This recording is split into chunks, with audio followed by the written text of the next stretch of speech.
Hi, my name is Noelia Gonzalez. Today I want to talk about how psychological abuse in intimate relationship can affect mental health. Psychological abuse does not always leave visible injuries, but its effect can be deep and long lasting. It can affect the way a person thinks, feels, make decisions, and see themselves. The hardest part is that the warning signs are not always obvious at first. So, what if the red flags aren't as easy to recognize as we think?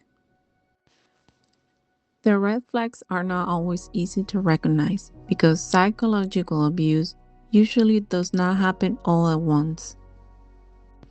According to a 2022 systematic review by Dockeral and colleagues, it often begins with psychological aggression. At first, it may look like yelling or insults.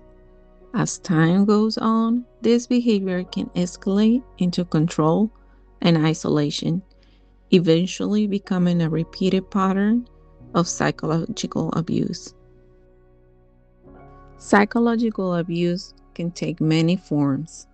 According to a New Gene firm, TED Talk, gaslighting can make a person question their own memory or reality. It may sound like, I never say that, or what you're talking about, or you're imagining things. Manipulation can use guilt or blame to control someone. For example, a person may say, if you had not done that, I would not have reacted this way. They may also use children or family members to create pressure, fear, or guilt. A person may even use someone's family or childhood against them, even when that family is loving and supportive. They might say, you are this way because of your family, or you grew up in a terrible environment, simply to make the person doubt themselves and accept the blame.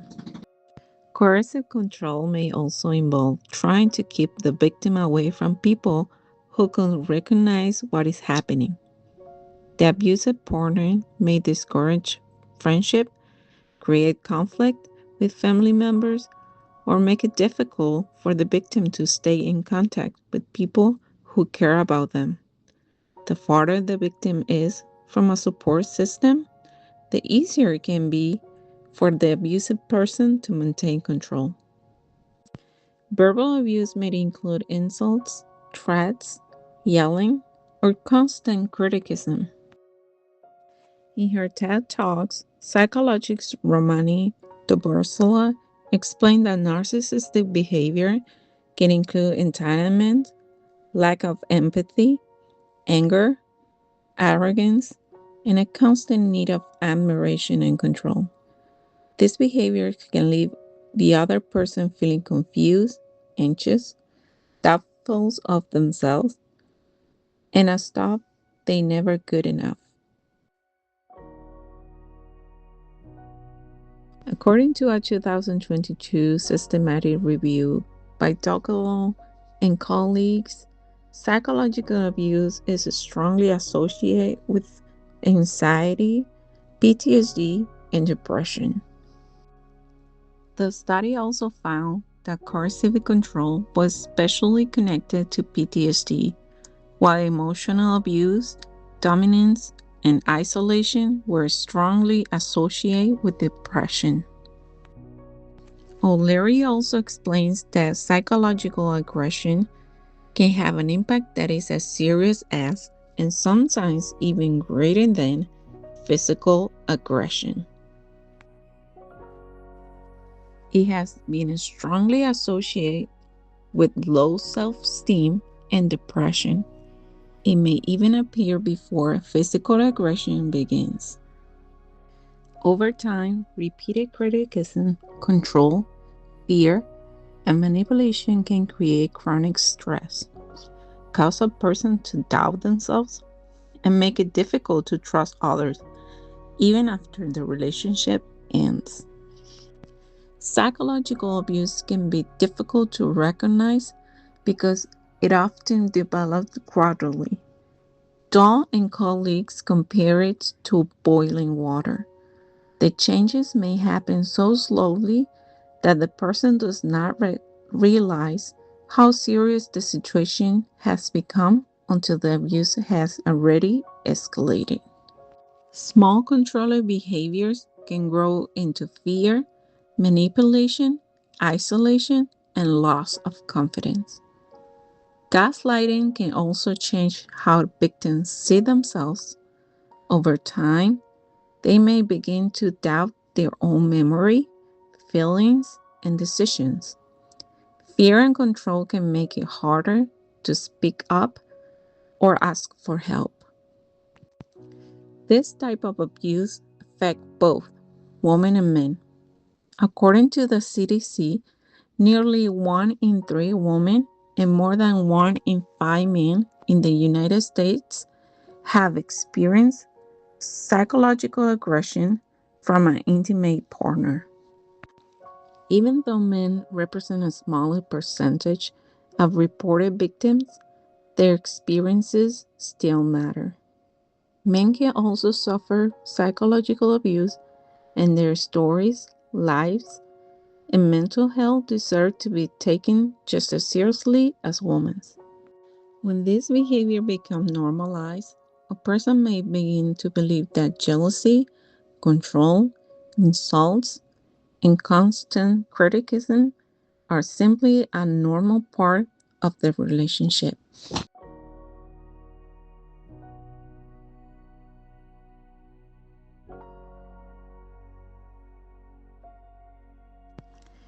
Research helps explain the patterns and effects of psychological abuse, but a survivor's experience shows what it can feel like in real life.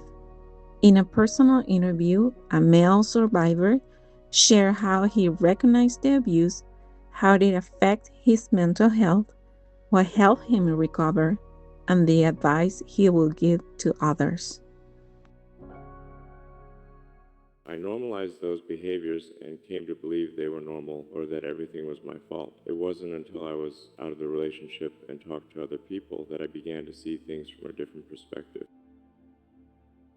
It affected me emotionally. I experienced anxiety, stress, constant worry about causing conflict, and I began doubting myself and my decisions. What helped me the most was focusing on my daughter and building a better future for her, staying busy with my job, relying on my faith, talking to people I trusted, and surrounding myself with people who gave me peace and encouragement, helped me move forward. Don't normalize situations that are hurting you. Seek support from people you trust, and don't be afraid to ask for help. I would also recommend documenting important events, staying calm, and using the proper legal channels if legal matters are involved. No one deserves to live in fear or feel less because of a relationship.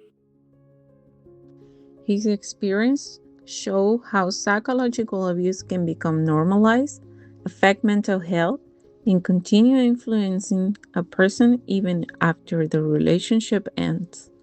He also shows how support, faith, and trusted people can play an important role in recovery.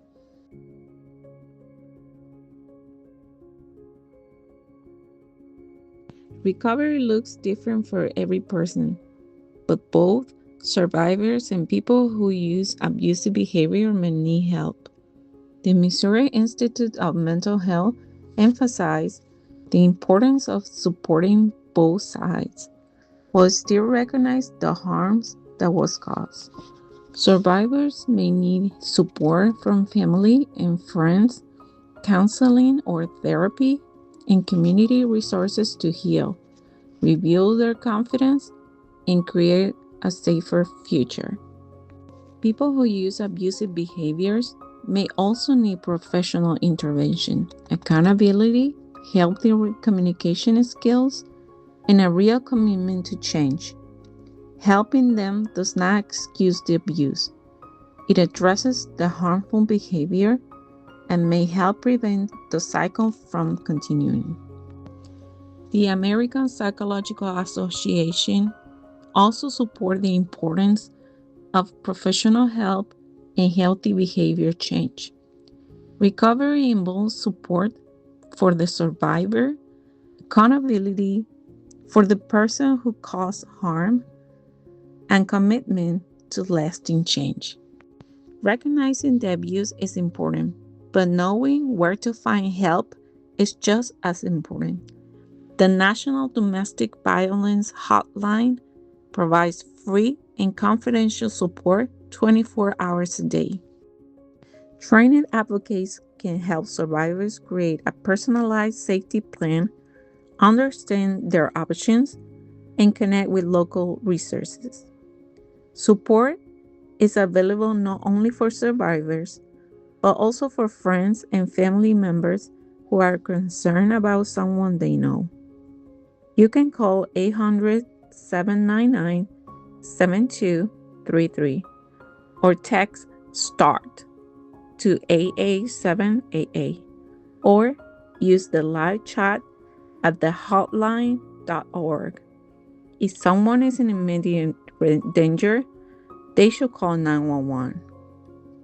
Psychological abuse can change the way a person sees themselves, but healing is possible.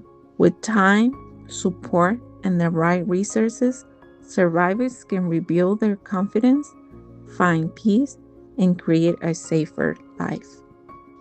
Recovery can also mean learning to recognize healthy relationships. Relationship builds on respect, trust, freedom, communication, and emotional safety. Healing does not erase what happened, but it can open the door to a new beginning, healthy connection, and a future without fear.